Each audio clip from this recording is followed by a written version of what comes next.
बिहार की सियासत में इन दिनों चिराग पासवान का नाम हर तरफ छाया हुआ है।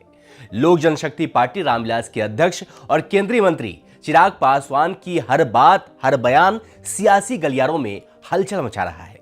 कभी नीतीश कुमार के खिलाफ बगावत करने वाले चिराग अब बिहार विधानसभा चुनाव में एनडीए के साथी हैं, लेकिन उनके हालिया बयान जैसे बिहार मुझे बुला रहा है और मैं ज्यादा समय केंद्र में नहीं रहना चाहता हूं, यह सवाल उठा रहा है कि क्या चिराग का केंद्र से मोह भंग हो गया है?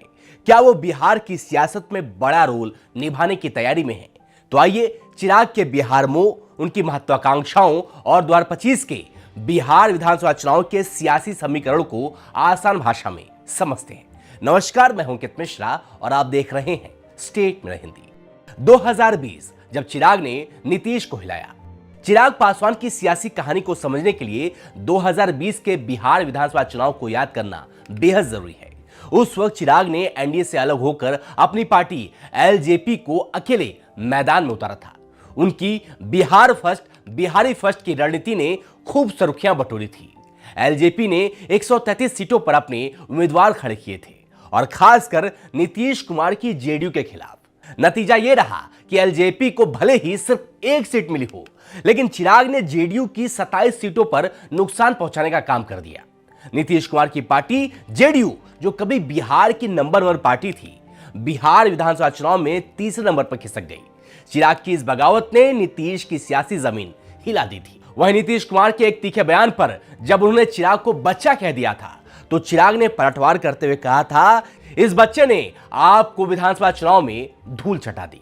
यह बयान आज भी बिहार की सियासत में गूंजता है। 2024 एनडीए के साथ चिराग की वापसी। 2020 में बगावत के बाद चिराग की सियासी राह मुश्किल थी। उनकी पार्टी टूट गई। चाचा पशुपति पारस ने अपना अलग गुट बना लिया और चिराग को पार्टी टूटने का दर्द भी झेलना पड़ा। लेकिन 2024 के लोकसभा चुनाव में चिराग ने शानदार कमबैक किया। एनडीए के साथ गठबंधन में उनकी पार्टी एलजेपी रामविलास को 5 सीटें मिली और उनकी पार्टी ने सभी सीटों पर जीत हासिल की। वहीं हाजीपुर से खुद चिराग ने बम्पर जीत दर्ज की, जिसमें नीतीश कुमार के प्रचार का भी योगदान था। इस जीत ने चिराग को बिहार में एक बार फिर से बड़ा प्लेयर बना दिया था। अब वो केंद्रीय खाद्य प्रसंस्करण मंत्री हैं, लेकिन उनके दिल में एक बार फिर से बिहार की सियासत धड़क रही है। बिहार में क्या चाहते हैं चिराग? चिराग के हालिया बयानों ने सियासी हलचल मचा दी है। वो बार बार कह रहे हैं कि बिहार मुझे बुला रहा है और मैं ज्यादा समय दिल्ली में नहीं रहना चाहता। यह बयान सिर्फ भावनात्मक नहीं, बल्कि सियासी रणनीति का हिस्सा लगता है। चिराग की नजर 2025 के बिहार विधानसभा चुनाव पर है और वो इसमें बड़ी भूमिका चाहते हैं। लेकिन सवाल यह है कि क्या वो सचमुच केंद्र की सियासत छोड़कर बिहार लौटना चाहते हैं, या ये एनडीए के अंदर सीट शेयरिंग और पावर के लिए दबाव बनाने का दांव है? दलित वोट बैंक का दांव। चिराग अब सिर्फ पासवान वोटों तक सीमित नहीं रहना चाहते। बिहार में दलित वोटर करीब 16% हैं और चिराग की नजर पूरे दलित समुदाय पर है। उनकी पार्टी ने हाल ही में बहुजन भीम संकल्प सम्मेलन शुरू किया है, जिसका मकसद दलित और अन्य पिछड़ी जातियों को एकजुट करना है। यह सम्मेलन बिहार के कई जिलों में हो रहे हैं और चिराग इसके जरिए अपनी ताकत दिखाना चाहते हैं। विशेषज्ञों का मानना है कि चिराग की रणनीति एनडीए के सहयोगी दलों, खासकर बीजेपी और जेडीयू को यह मैसेज दे रही है कि उनकी पार्टी को कम करके नहीं आंका जाए। सीट शेयरिंग की जंग। बिहार में 243 विधानसभा सीटें हैं और एनडीए के अंदर सीट बंटवारा हमेशा से टेंशन का पॉइंट रहा है। चिराग की पार्टी 35 से 40 सीटों की मांग कर रही है, जो बीजेपी और जेडीयू के लिए बड़ी चुनौती है। 2024 के लोकसभा चुनाव में एलजेपी रामविलास का 100% स्ट्राइक रेट चिराग का बड़ा हथियार है। वो कहते हैं कि उनकी पार्टी को सम्मानजनक हिस्सेदारी चाहिए। झारखंड में बीजेपी ने उनकी पार्टी को 17 सीट दी थी, जिस पर एलजेपी ने जीत हासिल की थी। चिराग अब बिहार में भी यही सक्सेस दोहराना चाहते हैं, लेकिन बीजेपी और जेडीयू, जो गठबंधन के बड़े खिलाड़ी हैं, अपनी सीटें कम करने के मूड में नहीं है। ऐसे में सीट शेयरिंग पर तनाव बढ़ सकता है। सीएम की महत्वाकांक्षा। पटना की सड़कों पर दंगा फसाद न बवाल चाहिए, बिहार का सीएम चिराग चाहिए, जैसे पोस्टर लगाए गए हैं। चिराग के बहनोई और जमुई सांसद अरुण भारती ने भी कहा है कि चिराग फिट एंड फाइन है और बिहार के लिए दूरदर्शी नेता है। लेकिन चिराग ने साफ किया है कि उनकी सीएम बनने की कोई लालसा नहीं है और वो नीतीश के नेतृत्व में ही चुनाव लड़ेंगे। फिर भी उनके बयानों और समर्थकों के पोस्टर से सियासी हलचल तेज हो गई है। क्या यह सिर्फ सियासी शोर है या चिराग सचमुच बिहार की कमान संभालने का सपना देख रहे हैं? एनडीए में बेचैनी, विपक्ष का तंज। चिराग के बयानों से एनडीए के अंदर बेचैनी साफ दिख रही है।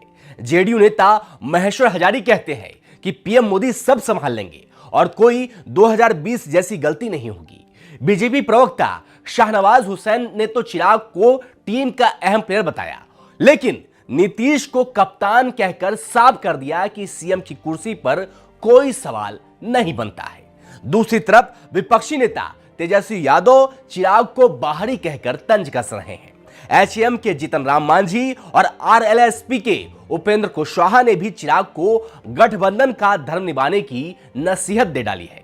वहीं केंद्रीय मंत्री रामदास अठावले ने तो चिराग को दिल्ली में ही रहने की सलाह दे डाली है। क्या चिराग 2020 दोहराएंगे? देखिए, 2020 में चिराग ने एनडीए से अलग होकर नीतीश को नुकसान पहुंचाया था, लेकिन 2025 में उनकी स्थिति अलग है। वो केंद्रीय मंत्री हैं, एनडीए का हिस्सा हैं और उनकी पार्टी की ताकत बढ़ चुकी है। फिर भी उनके बयान एनडीए के लिए सिरदर्द बने हुए हैं। क्या चिराग फिर से बगावत करेंगे? फिलहाल वो इससे साफ इनकार करते हैं। उनकी रणनीति लगती है कि वो एनडीए के अंदर अपनी ताकत दिखाकर ज्यादा से ज्यादा सीटें हासिल करना चाहते हैं। लेकिन अगर सीट शेयरिंग में उनकी मांगे पूरी नहीं हुई तो क्या वो फिर से बिहार फर्स्ट का नारा बुलंद करेंगे? ये सवाल बिहार की सियासत को गरमाए हुए है। आइए बात करते हैं चिराग की ताकत के बारे में। क्या है चिराग की ताकत? चिराग की सबसे बड़ी ताकत है उनका दलित वोट बैंक, खासकर पासवान समुदाय, जो बिहार में 5 से 6% है। उनकी युवा अपील और रामविलास की विरासत उन्हें बिहार में एक बड़ा चेहरा बनाती है। 2024 में उनकी पार्टी का शानदार प्रदर्शन और झारखंड में चतरा सीट की जीत ने उनकी सियासी ताकत को और मजबूत किया है। चिराग की रणनीति साफ है। वो दलित और पिछड़े वोटरों को एकजुट करके एनडीए में अपनी हिस्सेदारी बढ़ाना चाहते हैं। चिराग पासवान का बिहारी मोह सियासी रणनीति का हिस्सा है या सचमुच केंद्र से मोहभंग, यह कहना मुश्किल है। उनकी हालिया नीतीश से मुलाकात और एनडीए के साथ एकजुटता के दावे दिखाते हैं कि वो फिलहाल गठबंधन में रहकर अपनी ताकत बढ़ाना चाहते हैं। लेकिन अगर सीट शेयरिंग में उनकी उम्मीदें पूरी नहीं हुई तो 2020 जैसा दांव भी मुमकिन है। बिहार की सियासत में चिराग का अगला कदम क्या होगा, यह 2025 के चुनावी रण में साफ होगा। फिलहाल तो चिराग का बिहार मोह और उनकी महत्वाकांक्षाएं बिहार की सियासत को गरमाए हुए हैं, जिससे एनडीए का एक सिरदर्द बना हुआ है।